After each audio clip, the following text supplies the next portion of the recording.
하나님의 말씀 봉독하겠습니다. 오늘 말씀은 사도행전 19장 1절에서 7절 말씀입니다. 신약성경 220쪽에 있습니다. 제가 봉독하겠습니다. 아볼로가 고린도에 있을 때 바울이 윗지방으로 다녀 에베소에 와서 어떤 제자들을 만나 이르되 너희가 믿을 때 성령을 받았느냐? 이르되 아니라 우리는 성령이 계심도 듣지 못하였노라. 바울이 이르되 그러면 너희가 무슨 세례를 받았느냐? 대답하되 요한의 세례니라. 바울이 이르되 요한이 회개의 세례를 베풀며 백성에게 말하되 내 뒤에 오시는 이를 믿으라 하였으니 이는 곧 예수라 하거늘 그들이 듣고 주 예수의 이름으로 세례를 받으니 바울이 그들에게 안수하며 성령이 그들에게 임하심으로 방언도 하고 예언도 하니 모두 12사람쯤 되니라. 아멘. 오늘은 바울의 그 에베소 선교 활동에 대해서 말씀드리겠습니다. 바울이 2차 전도 여행을 끝내고 안디옥에 돌아와서 몇 달 정도 쉬다가 다시 3차 전도 여행을 시작했습니다. 3차 전도 여행은 역시 안디옥에서 출발했겠죠. 안디옥에서 출발해갖고 육로로 걸어서 지금의 튀르키예 지역, 이제 튀르키예 지역이라고 하는 것이 좀 어색해요. 왜냐하면 튀르키예 사람들은 예수님 시대보다 천년 후에 이쪽으로 이동해갖고 튀르키예라고 하는 나라를 갖다 세웠거든요. 예수님 시대 그리고 초대교회 시대에는 여기를 뭐라고 불렀냐면 아시아라고 불렀어요. 서양 사람들이 지금의 튀르키예 지역을 아시아라 불렀어요. 그러다가 이제 지금의 아시아, 온 아시아가 아시아라고 부르니까 튀르키예 지역은 소아시아라고 불렀어요. 이 지역의 정확한 명칭은 아나톨리아 반도입니다.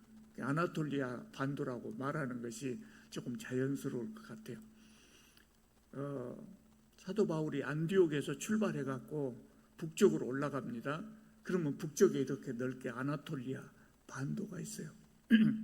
이 반도의 오른쪽에서부터 출발해갖고 서쪽으로, 오른쪽 동쪽에서부터 출발해갖고 서쪽으로 이렇게 전도 여행을 시작한 겁니다.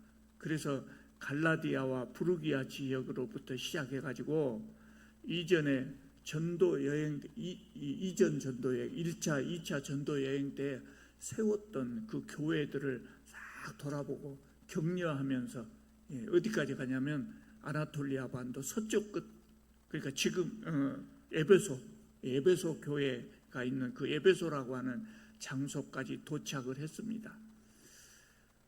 그 전에 지난 주일에 잠깐 말씀드렸습니다마는 사도 바울이 2차 전도 여행을 하고 귀가하는 과정에 이 에베소를 잠깐 들렸어요.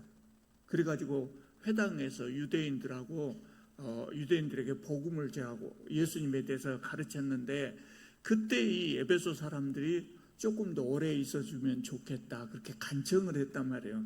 근데 사도 바울이 그때는 귀갓길에 있었기 때문에 다음에 하나님의 뜻이 있다면 내가 다시 오겠다 이렇게 말하고 안디옥으로 돌아갔었거든요. 그래서 이번에 이제 작정하고 그 에베소라고 하는 곳으로 온 겁니다. 사도 바울이 에베소를 오기 전에 아나톨리아 반도 동쪽에서부터 이렇게 지금 여행을 했다겠죠. 그때 동쪽을 이렇게 아나톨리아 반도 동쪽을 사도 바울이 여행하고 있을 때 이 에베소에 누가 있었냐면 지난주에 우리가 살펴봤던 아볼로라고 하는 사람이 에베소에서 예수님에 대해서 가르치고 있었어요. 그리고 이제 사도 바울이 이렇게 서쪽으로 진행하는 과정에서 아볼로는 에베소에 있다가 고린도 교회로 이제 옮겨간 겁니다.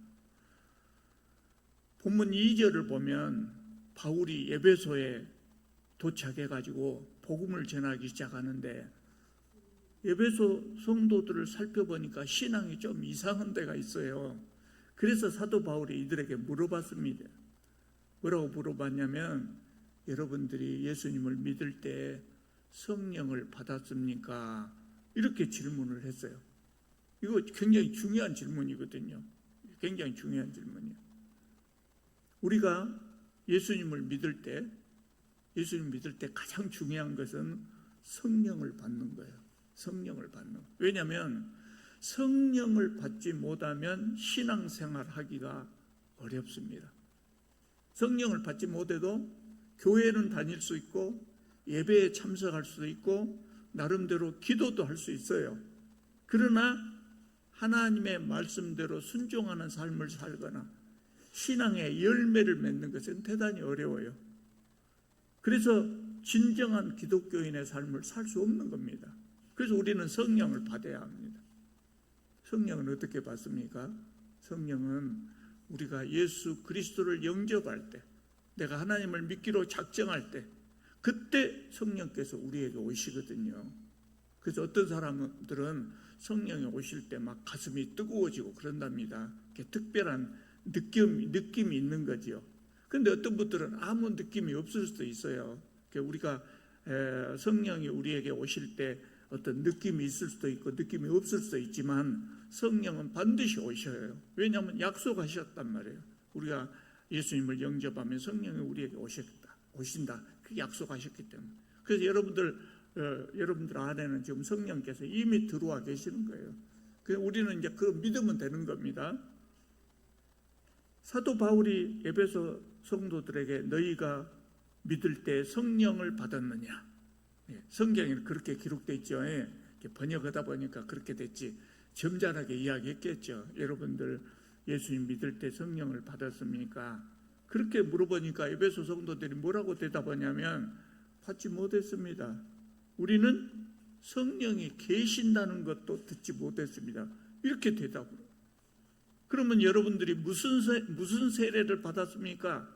그렇게 물어보니까 뭐라고 해요? 우리는 요한의 세례를 받았습니다. 요한의 세례는 회개하는 세례예요. 요한이 그걸 강조했거든요. 그래서 사도 바울이 이들에게 예수 그리스도의 이름으로 다시 세례를 베풀었습니다. 그리고 그들에게 안수할 때 성령이 임하셨다 그랬어요. 그러니까 이때는요, 성령이 임하시면 아주 강력하게 임하시는 것 같아요. 그래서 즉시 세례를 받은 사람이 방언도 하고 예언도 했다 그래서요. 사도 바울은 에베소에서도 이전에 다른 데서도 그랬던 것처럼 맨 먼저 회당에 들어가서 복음을 전했어요. 석 달 동안 열심히 회당에서 복음을 전했다고 합니다. 그런데 에베소 사람들이, 어떤 사람들은 사도 바울의 말을 듣지 않고 오히려 공개적으로 사도 바울을 비방했어요. 그런 사람들의 수가 꽤 많았던 것 같아요. 그러니까 사도 바울이 회당에서 더 이상 복음을 전하지 못하게 됐단 말이에요. 그래서 어떻게 했습니까? 회당을 떠나서 두란노 서원이라고 하는 곳으로 갔습니다. 두란노 서원은 우리나라로 말하면 옛날에 그 서당이 있었잖아요. 서당 같은 거예요. 사설학원이란 말이에요. 두란노는 이 서원의 선생 이름이 두란노가 가르치는 서원, 그곳이었던 거예요. 그래서 사도 바울은 이 사설학원인 두란노 서원을 빌려가지고, 두란노 서원의 교실을 빌려가지고 하나님의 말씀을 가르치는 거예요. 그러니까 이 두란노 서원에서는 정상적인 강의 시간, 오전에 두란노가 자기 제자들을 불러다가 가르쳤고 세상 학문을 가르쳤을 것이고, 정상 수업이 끝나는 오후 시간에 사도 바울이 교실을 빌려가지고 성도들에게 복음을 전했던 것입니다. 그래서 사도 바울이 가르친 시간은 사람들이 쉬는 시간이었겠죠. 아마 바울도 다른 사람들처럼 다른 사람들이 일하는 시간에는 천막을 만드는 일을 했을 것이고, 남들이 일하는 시간은 같이 일하고, 남들이 쉴 때 쉬지 않고 두란노서원에서 복음을 열심히 전한 겁니다. 여러분, 이것이 우리에게 사도 바울의 이 모습이 우리에게 가르쳐 주는 것이 있습니다. 기독교인들도 직장 생활 해야 되잖아요. 기독교인들도 다 직장 생활, 예수 믿는다고 직장 생활 안 할 수 있습니까? 직장 생활 해야죠. 그리고 기독교인들은 직장에서 직분을 받을 뿐만 아니라 교회에서도 직분을 받는단 말이에요. 두 가지 일을 해야 된단 말이에요. 여러분, 직장에서 받는 직분이 더 중요합니까? 교회의 직분이 더 중요합니까? 얼른 대답하지 마세요. 대답하지 마. 잘못 대답할까면서. 무엇이 더 중요하겠습니까? 직장에서 받는 직분이 중요하겠습니까? 교회의 직분이 더 중요하겠습니까? 다 중요합니다. 다 중요합니다. 다 중요합니다. 왜 다 중요하냐? 직장의 직분은 세상 사람들이 그렇게 생각하잖아요. 내가 벌어먹고 살라고 취직해서 일하고 있다, 이렇게 생각하잖아요. 근데 기독교는 그렇게 생각하면 안 돼요. 하나님께, 직장의 이 직분도 하나님께서 나에게 맡겨주신 것이다, 그렇게 생각을 해요. 내가 무엇을 하든. 왜 하나님께서 교회의 직분만 주신 것이 아니고 세상의 직분도 왜 하나님이 주셨냐? 하나님이 주신 이유가 있어요. 왜 하나님이 세상의 직분을 줘요? 그 직분을 통해서 세상 속에 하나님 나라를 확장하고 세상을 변화시키라는, 세상을 변화시키라. 그래서 교회의 직분이 중요하지만 교회의 직분과 마찬가지로 세상의 직분도 중요한 직분이란 말이죠. 그러니까 우리가 교회에서 할 일이 많다고 직장의 일을 소홀히 하면 되겠습니까? 안 되겠습니까? 안 되죠. 직장의 일을 소홀히 하면. 제가 청년 시절에 우리 교회에서 부흥회를 열었는데 어떤 부흥 강사 목사님이 와서 설교 말씀하시는데 그 말씀 중에 이런 말씀을 해요. 우리 교회에 장로 한 사람이 있는데 우리 교회 어떤 장로는 세상에 썩어질 일을 열심히 하느라고 교회의 일을 소홀히 한다, 그렇게 말씀하시더라고요. 그러니까 이 목사님은 교회의 일은 하나님의 일이고 직장의 일은 세속적인 일이라고 그렇게 생각하는 것 같았어요. 그러니까 이분은 세상 일은 그냥 적당하게 하고 교회의 일을 열심히 해야 된다, 이렇게 생각한 것 같아요. 그래서 제가 그때 청년 시절이었지만 저도 어린 마음에 걱정이 되는 거예요. 나도 이제 학교 졸업하면 직장에 가서 일해야 되는데 그거 대충 일하고 교회 일만 열심히 해야 되냐? 그러면 내가 어떻게 직장에 다닐 수가 있겠냐? 걱정이 되더라고요. 우리는 직업을 통해서 세상에 봉사하고 하나님 나라를 확장해 나가는 겁니다. 하나님 나라를 확장해 나간다는 것은 세상을 변화시켜서 정말 살기 좋은 하나님 나라로 만들어가는 거예요. 그렇기 때문에 직장의 일도 역시 하나님의 일입니다. 그러니까 우리는 교회 일을 열심히 해야 하겠지만 직장의 일도 소홀히 하면 안 되는 겁니다. 그러면 이제 문제가 있죠. 안 믿는 사람들은 직장 일만 해도 시간이 부족하다고 하는데 우리는 두 가지 일을 어떻게 다 열심히 잘할 수가 있느냐.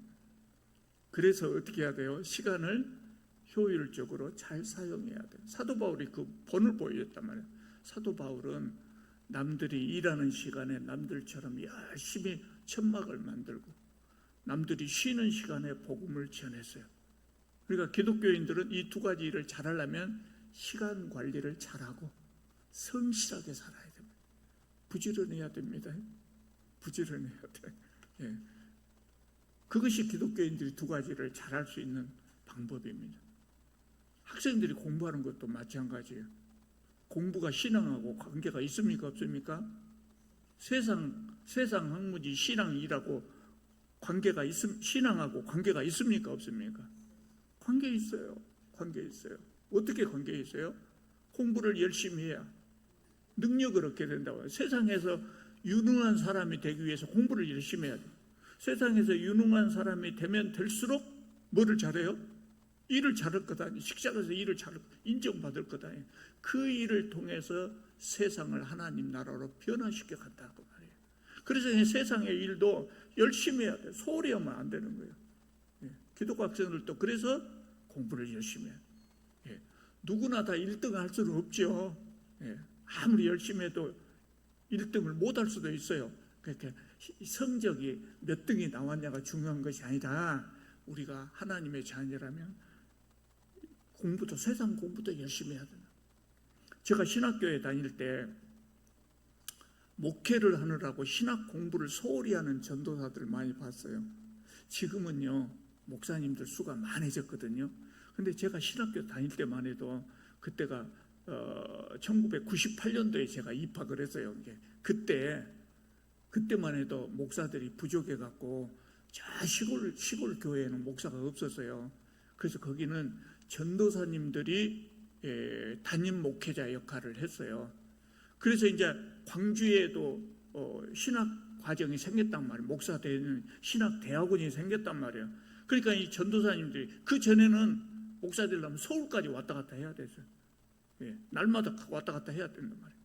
그래서 신학교 못 가다가 광주에 신학교가 생기니까 시골 교회 전도사님들이 신학을 공부해서 목사가 되기 위해서 학교를 다니기 시작했단 말이에요. 그런데 그분들 중에 상당히 많은 전도사님들이 수시로 결석하고 과제물을 대충 해서 제출하고, 어떤 학생들은 교회 일이 바쁜데 어떻게 과제를 이렇게 많이 내주냐고 교수님한테 따지기도 하고 막 그러더라고요. 그러니까 그분들 생각은 뭐냐면 공부보다 목회가 더 중요하다, 그거예요. 여러분, 신학 공부가 더 중요합니까? 목회가 더 중요합니까? 얼른 대답하지 마세요. 이것도 틀릴 수 있어요. 신학 공부가 중요합니까? 목회가 중요합니까? 자, 물론 목회 중요하죠. 목회가 얼마나 중요해요. 성도들에게 잘 가르쳐야 되니까 목회가 중요하죠. 그런데 목회를 잘하려면 어찌해야 돼요? 신학을 열심히 공부해. 목회를 잘하려면 실력이 있어야 될 것 아니에요. 실력을 키우려면 신학 공부를 열심히 해야 될 것 아니에요. 목회를 열심히 한다고 신학 공부를 소홀히 하면 어떻게 성도들을 잘 가르칠 수가 있겠습니까? 좋은 목사 될 수 없거든요. 세상 공부도 마찬가지예요. 좋은 일꾼이 되기 위해서는 열심히 공부를 해야 돼요. 10절을 보면은요, 사도 바울이 두란노 서원에서 이렇게 2년 동안 열심히 가르쳤더니 변화가 일어나기 시작했어요. 첫째는 그 지역에 사는 많은 유대인, 헬라인들이 하나님의 말씀을 받아들였어요. 그러고 교회가 부흥하기 시작하니까 하나님께서 사도 바울에게 능력을 행하게 하셨단 말이에요. 그래서 사도 바울이 많은 기적을 행했어요. 오늘 성경 말씀에 보면 뭐라고 나옵니까? 심지어 사람들이 바울의 손수건이나 앞치마를 가져다가 병든 사람에게 얹으면 병든 사람이 낫고, 귀신 들린 사람에게 얹으면 귀신이 떠나가고 그랬다 그랬어요. 놀라운 능력이 나타난 겁니다. 그러니까 에베소에서 그전부터 마술을 하던 유대인들이 바울의 흉내를 내갖고 귀신을 쫓아내려고 했다고요. 바울처럼 하려고 했다. 바울이 전하는 예수를 의지하여 너희에게 명하노니 귀신아 물러가라, 이렇게 예수님의 이름을 이용해 가지고 귀신을 쫓아내려고 했다고 그래요. 한 번은 유대인 제사장의 아들들이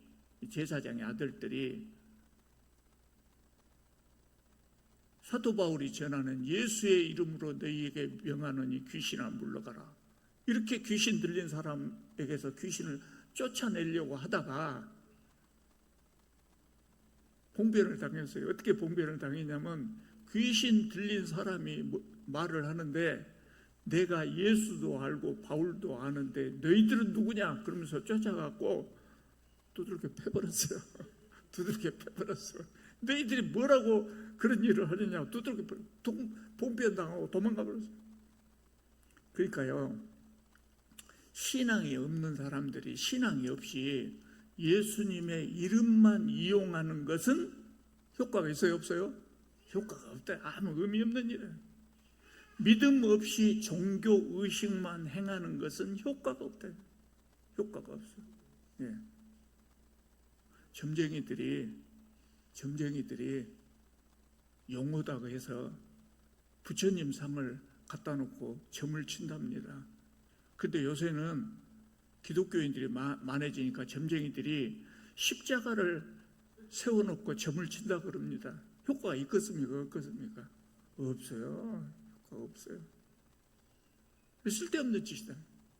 17절을 보면은요, 이렇게 하나님의 능력이 나타나는 것을 보고 유대인과 헬라인들이 두려워했다 그랬어요. 하나님의 실존을 느낀 겁니다. 하나님께 진짜 살아계시구나, 이걸 느낀 겁니다. 예수께서 하나님의 아들이신 것을 확인했을 거예요, 그 사람들은. 그래서 많은 사람들이 예수님을 믿고 지은 죄를 자복하고 회개했다 그랬어요. 뿐만 아니라 그 지역에 사는 마술사들이 이제 마술해봐도 아무 소용없네, 이걸 알았어요. 그래서 마술책을 전부 갖다가 불살라고 그랬어요. 책값이 얼마라고 그래요? 그 불살른 마술 책값만 해도 5만이나 됐다 그랬어요. 5만이나 되었다. 그러면 단위가 뭐냐면 드라크마예요. 드라크마. 5만 드라크마. 1 드라크마가 노동자 하루 품삯이에요. 예. 그러니까 요새 노동자 하루 품삯이 얼마입니까? 대충 계산하기 좋게 10만 원만이라고 하더라도 5만 드라크마라고 하면은 50억쯤 된다. 큰 돈이죠. 큰 돈이죠. 그 비싼 책들을 다 갖다 불태워버렸다. 에베소 사람들의 믿음은 이렇게 세상에도 영향을 끼친 겁니다. 에베소 성도들의 삶이 변화가 되니까 세상 사람들의 삶의 방식도 변화가 일어난 거예요. 비싼 재산을 다 버렸다. 기독교인이 되니까 삶의 모습이 변했어요. 이거 신앙입니다. 이거 신앙이에요. 신앙은 이런 거예요. 신앙을 갖게 되면 가치관이 변하고 행동이 변하게 되는 겁니다. 그래서 행동이 변하지 않은 신앙은 신앙이라고 말하기 어려운 것이죠.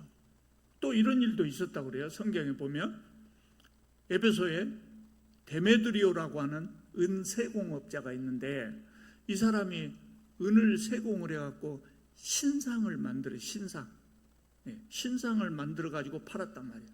그럼 그때까지 에베소 사람들이 자기들이 믿는 신을 은으로 이렇게 새겨갖고 자기 집에다가 모셔놓고 그 믿었단 말이에요. 그런데 그 중에 많은 사람들이 예수님을 믿게 되니까 장사가 되겠습니까? 안 되겠습니까? 장사가 안 돼버렸단 말이에요. 그러니까 바울의 전도로 인해서 우리가 장사를 할 수 없게 되었다. 그래서 바울을 체포하려고 이 동업자, 은세공업자들이 전부 모아가지고 바울을 잡으러 다니고, 그래도 못 잡으니까 바울의 동역자였던 가이오와 아리스타고를 잡아갔다 그래요. 잡아가가지고 그냥 세상을 소란스럽게 한 거예요. 얼마나 난리를 피웠던지 그 지역의 고위 관리가 와서 하는 말이, 여러분들이 이 사람들을 잡아왔는데 이 사람들은 신전의 물건을 도둑질한 것도 아니고 아데미 신을 회방한 것도 아닌데 왜 잡아왔냐? 고소를 할 것이 있으면 정식으로 고소를 해야 된다. 그렇게 하면서 사람들을 다 해산시켰다 그래요. 그러니까 이 사건도 에베소 사람들이 예수님을 믿으면서 그들의 삶이 변한 것을 보여주는 그 모습이에요. 에베소 사람들이 예수님을 믿고 그 사람들의 삶이 변하니까 어떻게 되세요? 시장의 판도가 변해버린 거예요. 시장의 판도가. 여러분, 믿음은 삶을 변화시킵니다. 그렇기 때문에 세상도 변화가 됩니다. 이것이 믿음의 힘입니다. 제가 여러 차례 말씀드렸잖아요. 기독교인은 세상을 변화시켜야 한다. 종종 말씀드렸죠. 어떻게 변화시킬 수 있습니까? 우리가 세상을 어떻게 변화시킬 수 있습니까? 우리 한 사람 한 사람은 힘이 크지 않는데 어떻게 세상을 변화시킬 수 있습니까? 그런 거 생각하지 말고 내가 할 수 있는 일을 하면 돼요. 내가 할 수 있는 일을 하면 돼요. 오늘 본문에 나오는 것처럼 사도 바울이 두란노에서 열심히 성도들을 가르치고 하나님의 능력을 행했습니다. 그러니까 사람들이 예수님을 믿고 가치관이 변하고 행동이 변한, 그 결과로 시장의 판도가 변해버립니다. 기독교인들은 이렇게 세상을 변화시키는 거예요. 기독교는 지난 2000년 동안 그렇게 세상을 변화시켜 왔습니다. 오늘 한국 교회의 고민이 뭐냐? 신자 수는 많은데 세상에 영향력을 미치지 못하고 있다. 이것이 고민이지. 그러니까 사람들이 교회를 떠나고 있잖아요. 왜 이렇게 됐을까요? 기독교인들이 신앙을 가졌지만 행동이 변하지 못해요. 행동이 변하지 못해요. 기독교인의 행동이 변하지 않으면 세상은 여전히 그대로 부패하고 타락한 세상이 조금도 나아지지 않고 그대로 남아있단 말이에요. 그러니까 교회가 힘이 없어진 거예요. 여러분 지금부터 120년이나 됐을까? 120년 전에 평양에서 대부흥 운동이 일어났어요. 평양에 복음이 전해지니까 아주 우리가 흔히 하는 말로 난리가 나볼 정도로 아주 발칵 평양이 뒤집어져 버렸답니다.